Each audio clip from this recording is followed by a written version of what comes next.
Okay, welcome to a smart recording for integumentary system for your first of the body systems that we covered. So we've already done cells, we've done tissues, now we're going to start applying those tissues to the different systems that are found in our body. So the first one, integumentary system, includes skin and all its associates. So what do I mean by associates? Associates are like hairs, nails, glands, things that we would find inside the actual cells.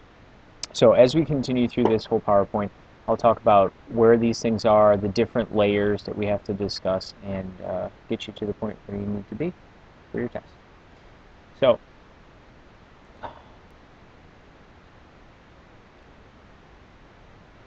the main purpose of the integumentary system is to protect temperature regulation, sensations, storage chemical compounds. Let's talk about all these different things. So protection-wise, two of the main things that we have in our integumentary system for protection is obviously the upper layer of skin is a nice protection system, not only to keep bad things out like fungus, bacteria, things of that nature, but also serves as a material that can slough off or protect us against abrasions and whatnot that we might run into throughout our lives. This includes nails. Even in some individuals, not pertaining to the humans, you end up getting a thicker coat of skin that has hair in it as well that can serve as a protection device. Temperature regulation, specifically for us, this is all about sweating. Sweating is allowing us to cool off, evaporative cooling, because of the high specific heat of water. It evaporates and takes the hot molecules away, therefore cooling our skin. We also have remnants of hair that allows us to stand upright and allow us to keep heat in, so the whole purpose of goosebumps. And we also have fine motor jiggling, so to speak, of shivering that allows for the ability to raise the temperature. Right, so you have shivering on the other side.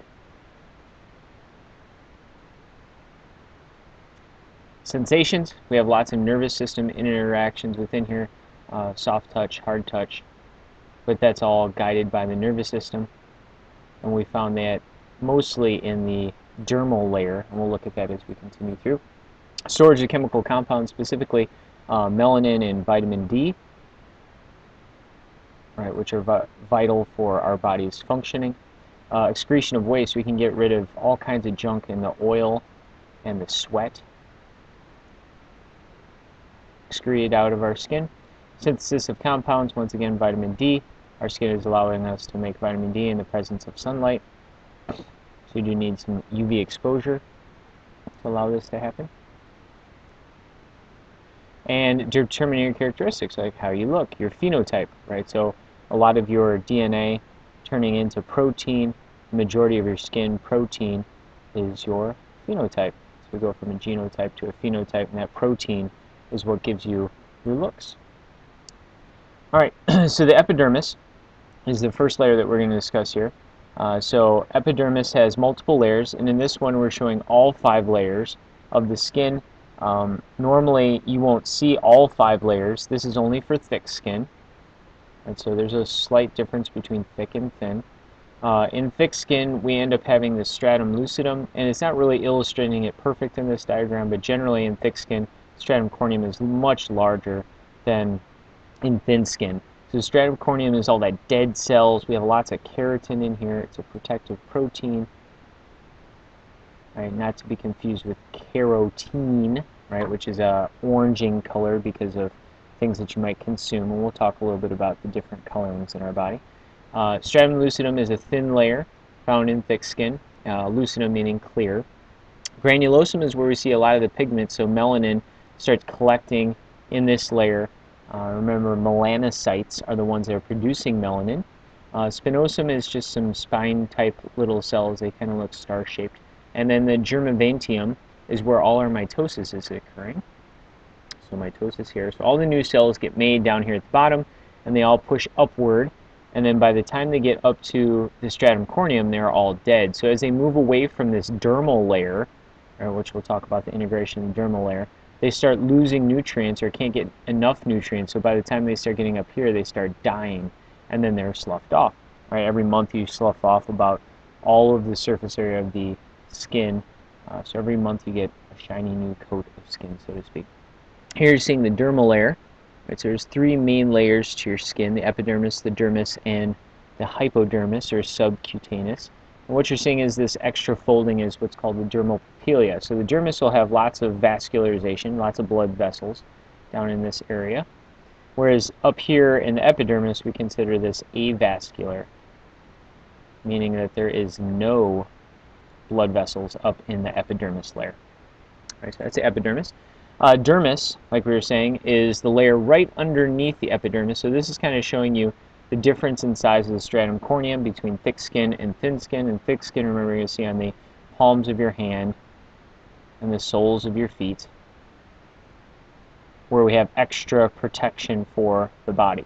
That dermal papillae is that surface area, right? So we generally see a more pronounced dermal papillae, which allows for the fingerprints that you have. And you end up seeing that piece projected from that dermal papillae. So here's the dermal papillae here.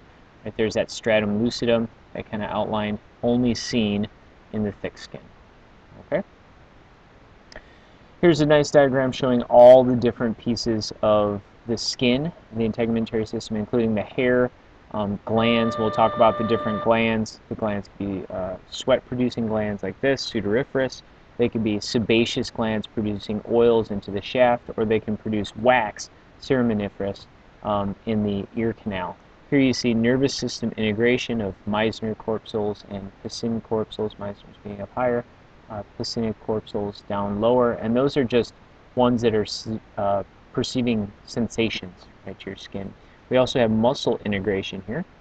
This is a smooth muscle called the rector pili, which will pull on the hair shaft and allow them to stand upright when you're cold or threatened, or different nervous system interactions that cause that muscle contraction.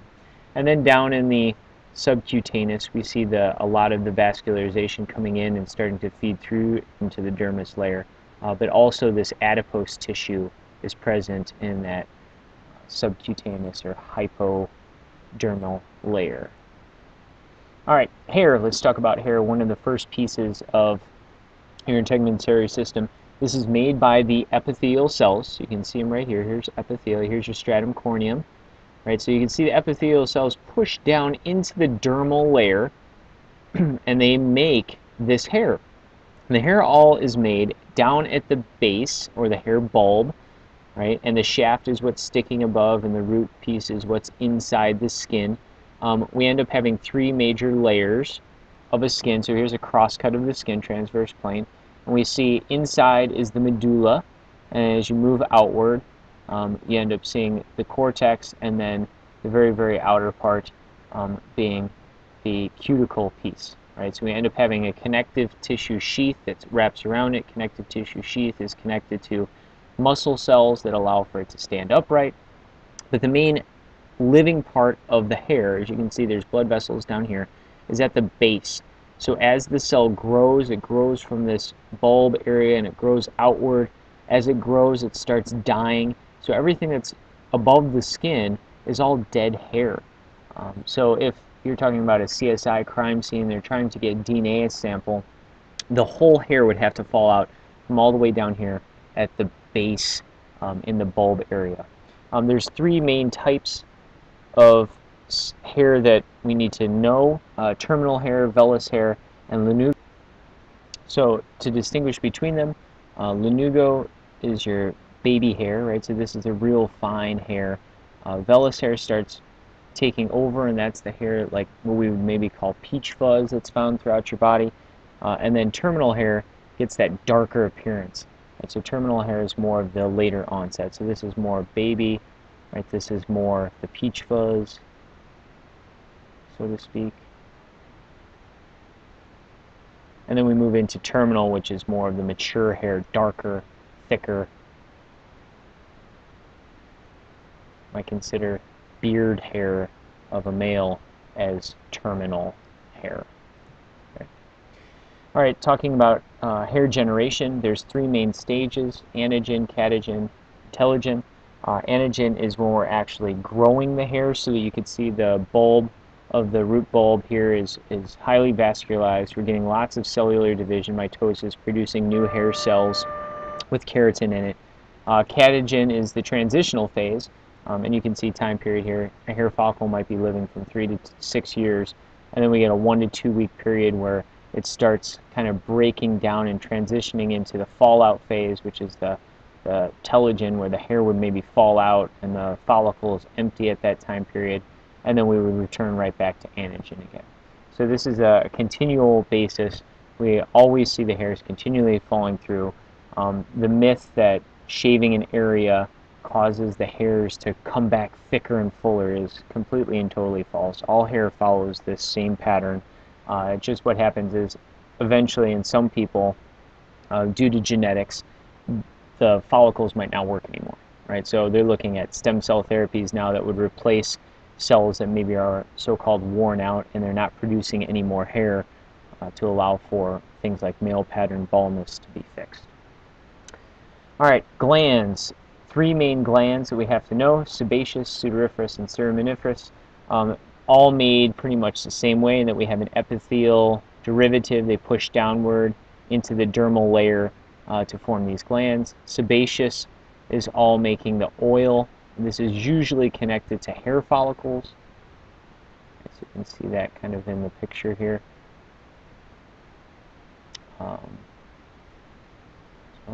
Sudoriferous is your sweat.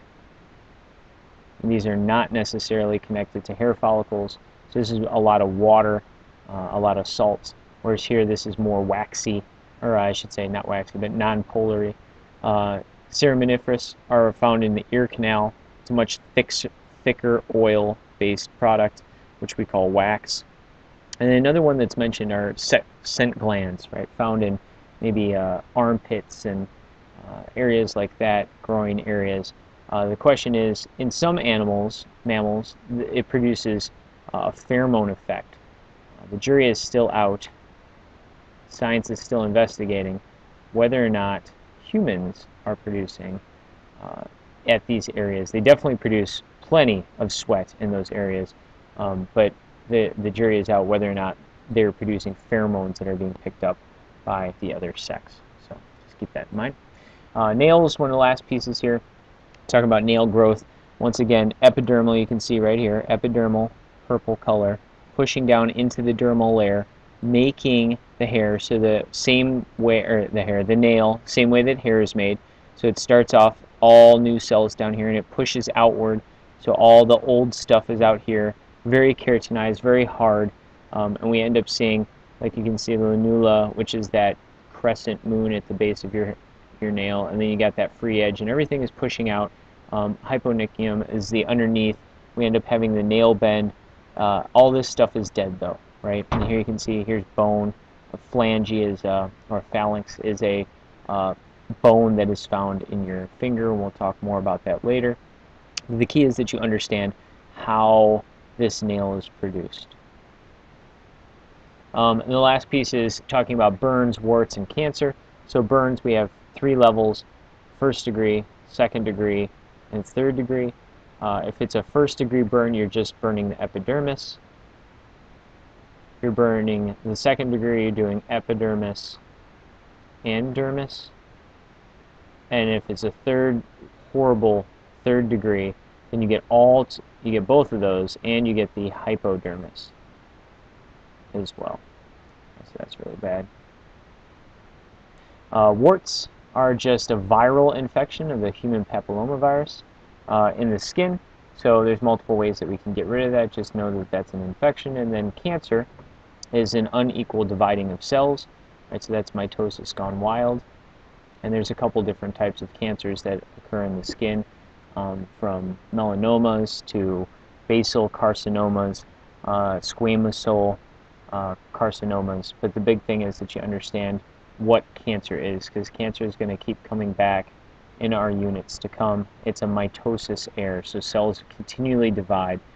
They don't follow anchorage dependency, meaning that they will flake off from a source and they will continue to divide even after they're flaked off. Most cells won't do that, so that's an anchorage dependency issue. And then they don't follow density dependency, where a lot of times cells, if they're together like this, once they fill the gap, so if this is the gap in mitosis and they try to make the new cells to fill that gap, cancer will just continue to divide even on top of that. And that's some of the things that oncologists, people that study cancer, are looking into to try to fix.